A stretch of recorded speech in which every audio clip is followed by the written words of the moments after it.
Hello, Rams fans. Assistant Coach John Anderson here with Graylon Brown and Brett David. A couple of redshirt freshmen. Well, we're going to speak a little bit about redshirting first. Graylon, last year you had a full year where you redshirted, got to do all the work and get yourself prepared for this year. What do you think that redshirting did for you and your mentality and how you play? I think it just, I got to spend a lot of time with older guys, learn how to pitch instead of just throwing the ball everywhere. Start throwing a little bit of strikes, keeping the ball low.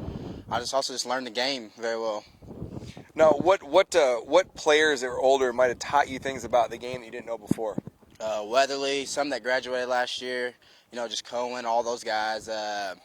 Some of the hitters, telling me things about holding the runners on. Lang telling me things, Brian Rutledge, with him being out with his elbow, helped a lot too. Excellent. Now, kind of a weird scenario for you, Brett. You thought you were redshirting last year until we're playing the number one team in the country, and you all of a sudden weren't redshirting. You were hitting in a tie game in the last inning. What was the spectrum of emotions there? I was just on the travel roster, and I was just glad to be out there. And then all of a sudden, second baseman goes down with an injury, and all of a sudden I'm in the game, and my nerves are going crazy. And then we got that first hit out of the way. I know Johnny didn't really like my first hit, but first hit's first hit. But and then after that, I just came into a big situation and came through for my team. Yeah, and I'm going to speak a little bit about the situation. We're playing St. Mary's, and they were ranked number one at the time. And it was a game that went back and forth, and you got that first hit, which you basically hit it off your thumb over the pitcher and got a hit out of it, and got that out of the way. Second at bat was off their closer, who was pretty darn good. He had about 92 with a good slider, and it was a tie game, and Blaine Perkins had just stolen second base with 2 outs. What pitch did you get? Do you remember? It was a curveball that came inside on me, and I stayed through it and hit a double down the left field line. Yeah, don't be afraid to do that a few times this weekend. It was beautiful, a game winner.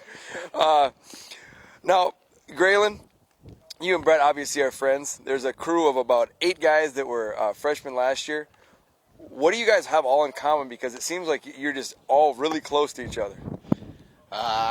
We like to goof off a little bit. We were all in the same dorm hall, so we were always together playing Call of Duty, watching movies. Happy Gilmore, spend a little time together, making popcorn, Hunter Choate. So, just spend a little time together. Absolutely. Now, there's only a few freshmen this year. There's 2. Are you letting them in your clique, Brett? So far we have.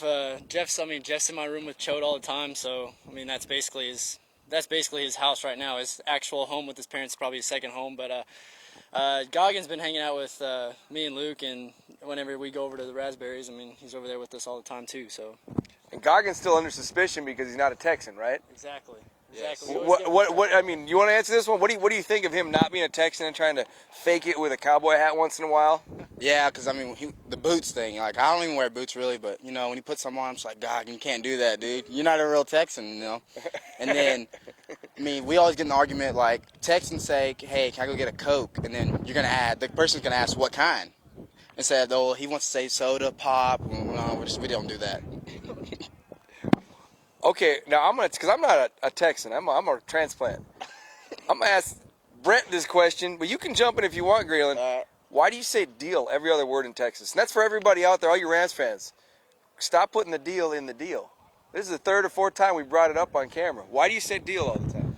I'm not one of the people that say deal all the time. Lie. Go ahead. It's not a lie. They say it in El Paso too. Oh no. I'm one of you guys. I was born in Chicago. Haven't lived in Texas all my life, but Chicago's still shaky. What's the scenario of deal?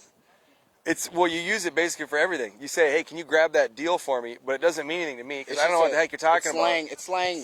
It's basically, it means everything in Texas. A deal is whatever you want it to be or whoever you want it to be. You have to read my or whatever adjective you want it to be. Put the deal in the deal, that's over by the deal. That's a sentence in Texas. Yeah?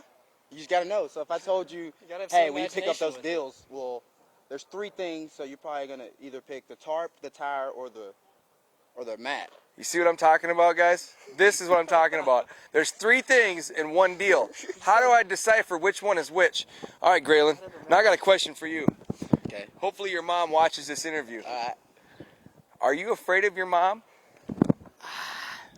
Yeah. Yeah. Oh, I thought he was gonna slip up, Mama. No. So A little bit. yeah, that's funny.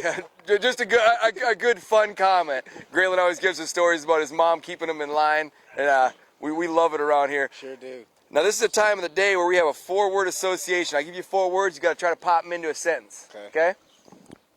4 words for Graylon, since he is a true Texan. Deal. Deal again. Tarp and tires. Brett, go get the deal by the tarp and get the other deal too. Got one more word to Graylon. And grab the tires also. Okay, you would have done well, but we pushed you down to a C- because you forgot the last word. That's 75%, right? Yeah. All right. Good job, though, Graylon. Now, Brett David. Pop. Good. Midwest. Jongleur What is that? and satellite. Go ahead. Jongleur is a wandering minstrel.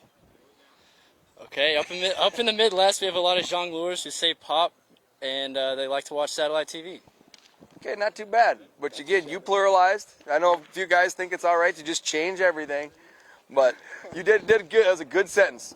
All right, Ram fans. This weekend in Incarnate Word, be listening.